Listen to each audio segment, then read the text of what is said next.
Assalamualaikum warahmatullahi wabarakatuh. Perkenalkan, nama saya Muhibah Walia dari Pendidikan Kimia B 2019 akan mempresentasikan tentang metode pembelajaran inquiry.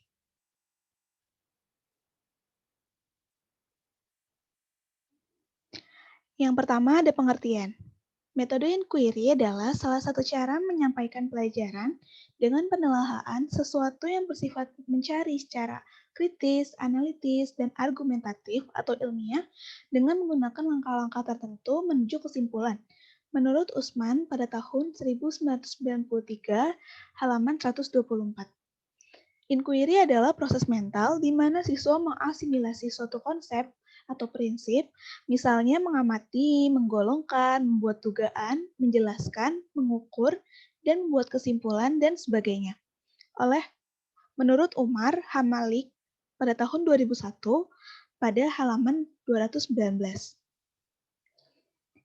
Jadi, dapat kita simpulkan dari beberapa referensi tadi, pengertian tadi, bahwa metode inquiry adalah suatu cara untuk menyampaikan pelajaran yang meletakkan dan mengembangkan secara berpikir ilmiah, di mana siswa mengasimilasi suatu konsep atau prinsip, misalnya mengamati, menggolongkan, membuat dugaan, menjelaskan, mengukur, dan membuat kesimpulan, dan sebagainya.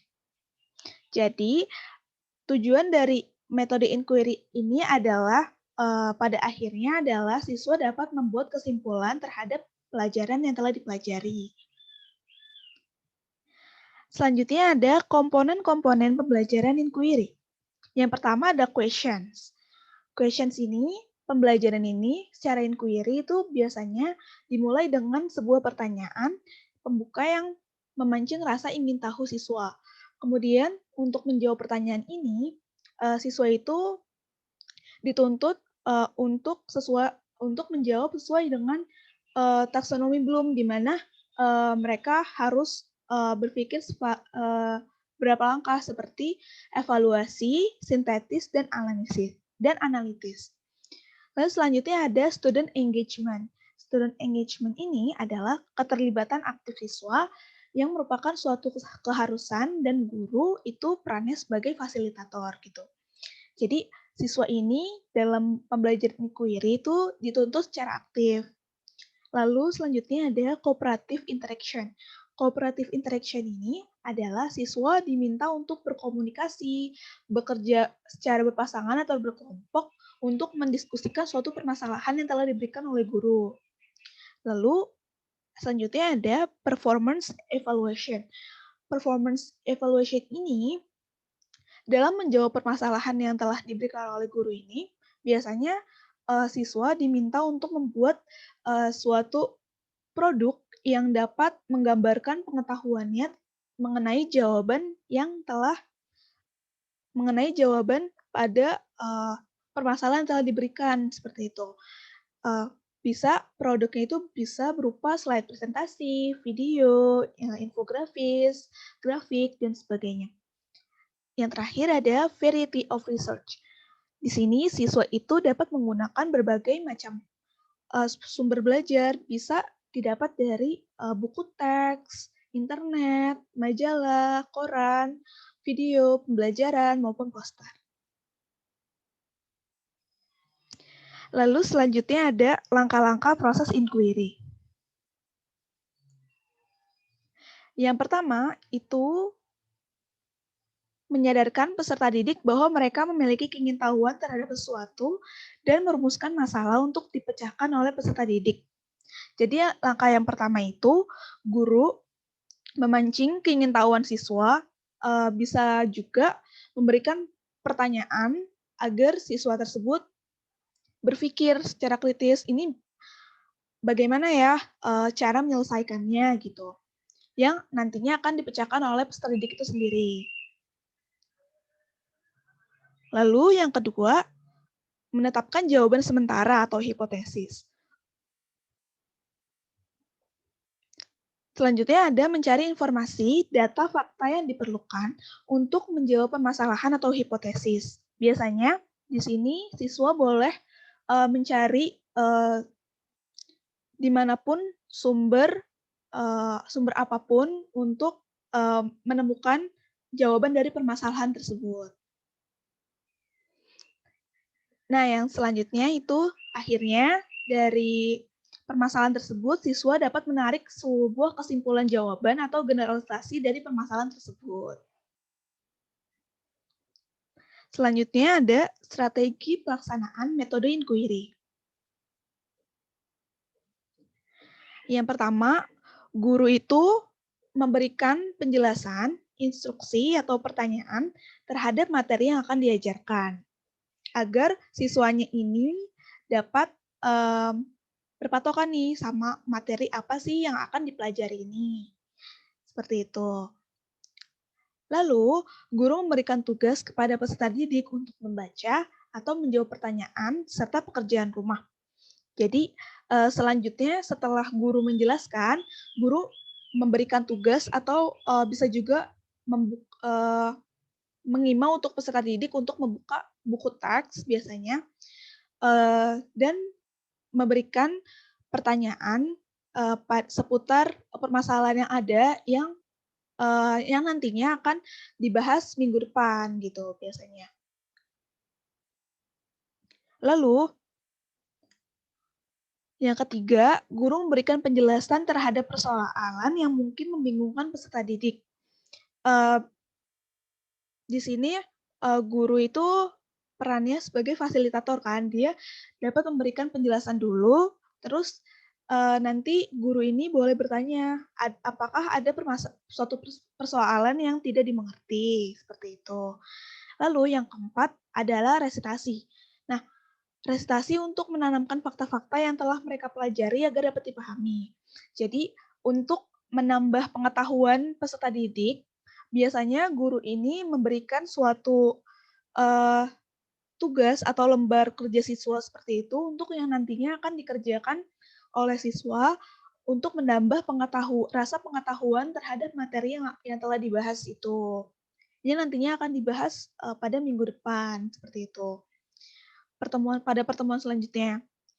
Selanjutnya, guru memberikan penjelasan informasi sebagai pelengkap dan ilustrasi terhadap data yang telah disajikan. Setelah siswa itu mencari informasi sendiri dari berbagai sumber, guru ini menjalankan perannya untuk menjelaskan atau memberikan informasi sebagai pelengkap yang nantinya murid-murid ini tidak kehabisan clue gitu. Murid-murid ini mempunyai clue untuk dicari seperti itu. Lalu yang keenam, mendiskusikan aplikasi dan melakukan sesuai dengan informasi tersebut. Nah, di sini peran murid itu yang tadi sebagai cooperative interaction, dia itu harus kooperatif gitu, mendiskusikan dengan teman sebangku ataupun teman sekelompoknya gitu tentang permasalahan yang telah terjadi. Mereka bisa mencari dari berbagai sumber seperti itu. Lalu yang terakhir itu merangkum dalam bentuk rumusan sebagai kesimpulan yang dapat dipertanggungjawabkan, yang nantinya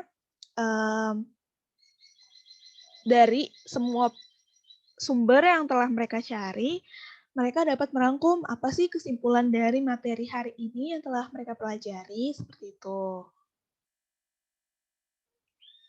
Lalu selanjutnya ada kelebihan dan kekurangan metode inquiry.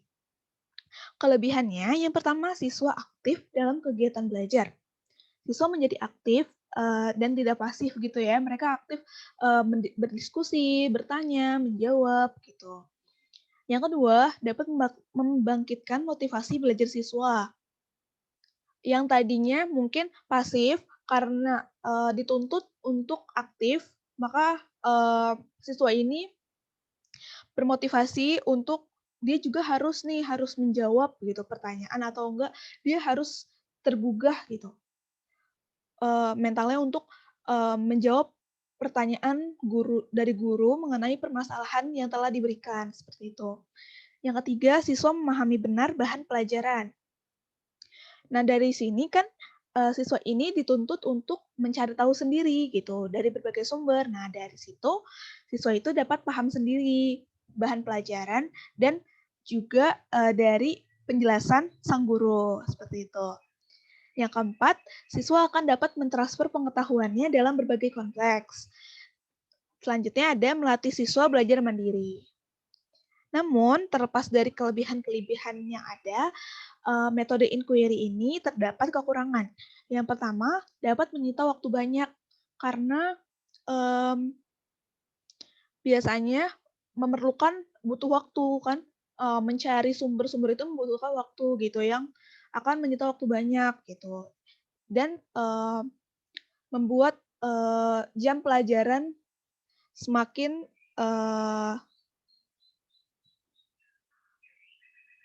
jam pelajarannya, semakin cepat gitu. Jadi membuang-buang waktu gitu dengan mencari seperti itu. Nah, yang kedua, cara belajar ini diperlukan adanya kesiapan mental karena, pasti siswa-siswi itu, berlomba-lomba mengemukakan pendapatnya seperti itu, dari sumber yang mereka cari, seperti itu. Jadi, siswa juga harus menyiapkan mental mereka untuk dapat berani menjawab pertanyaan dan mengutarakan pendapatnya, seperti itu. Yang ketiga, tidak semua dapat melakukan penemuan. Maksudnya penemuan di sini adalah, dari mencari sumber tersebut, pasti ada kesamaan sumber yang mereka cari gitu kan, apalagi di internet gitu. Yang keempat, tidak berlaku untuk semua topik.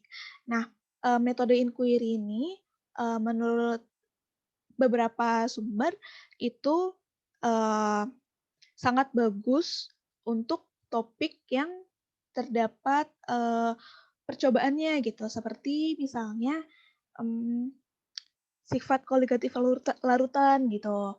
Dia kan ada praktikumnya secara langsung gitu. Jadi jika, eee, materi pelajaran yang terlalu banyak itu kurang cocok untuk metode inquiry tersebut. Yang kelima, metode ini kurang berhasil untuk mengajar kelas yang besar karena akan merepotkan guru, tentu saja karena siswanya juga semakin banyak. Jadi guru tidak dapat menghandle satu-satu siswa tersebut gitu. Jadi ini kurang efektif untuk mengajar kelas yang besar seperti itu. Sekian presentasi dari saya. Terima kasih atas perhatiannya. Apakah ada yang ingin ditanyakan? Sekian dari saya. Wassalamualaikum warahmatullahi wabarakatuh.